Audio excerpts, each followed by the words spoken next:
auto parts stores want you to buy their parts.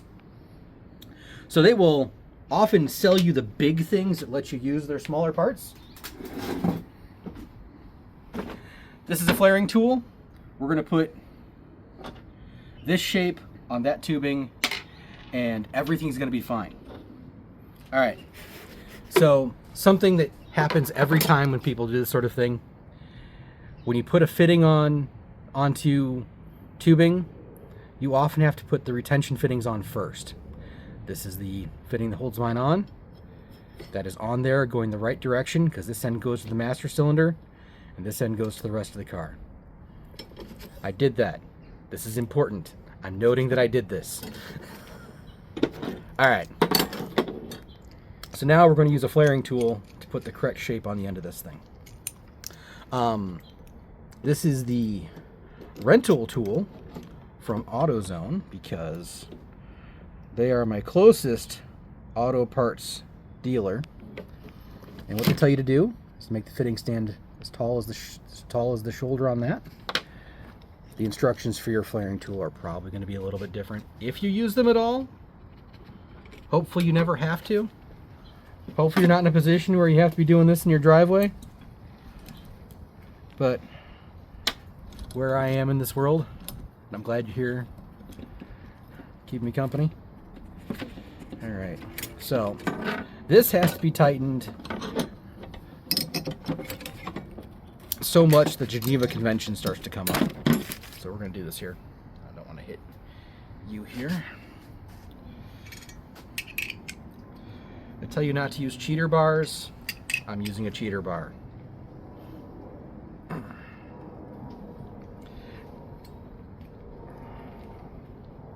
There.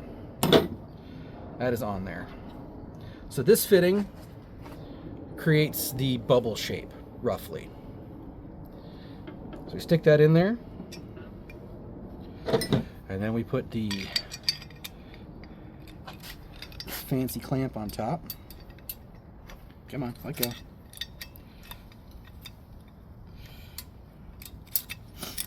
It'll go in there, I swear. There we go. We're on. And then we tighten this until every bit of that copper gives up and does what we want it to do.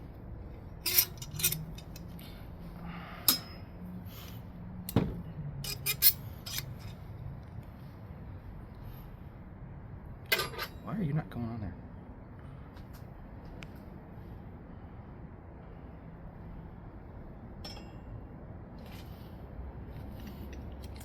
I have just screwed up.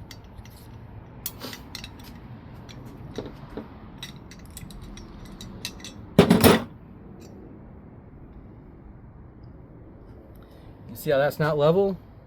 That will not do. Give me a second here. We're gonna undo this and we're gonna do it again. I can't imagine doing this like inside the engine compartment of something, which I'm certain people have had to do.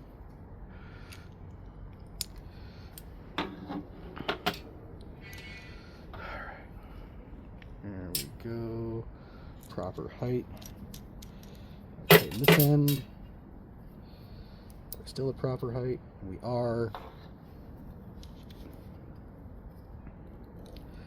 We're going to tighten this.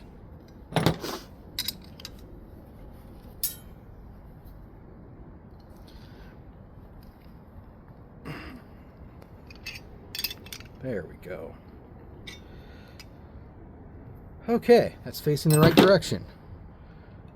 Now we put the little adapter in there. Now we put the squeeze-em-a-bob on there. Now let's see if I can't get the squeeze-em-a-bob to go the right direction. I want to know where I came up with the word squeeze-em-a-bob. That's a little bit unusual. Okay, there we go.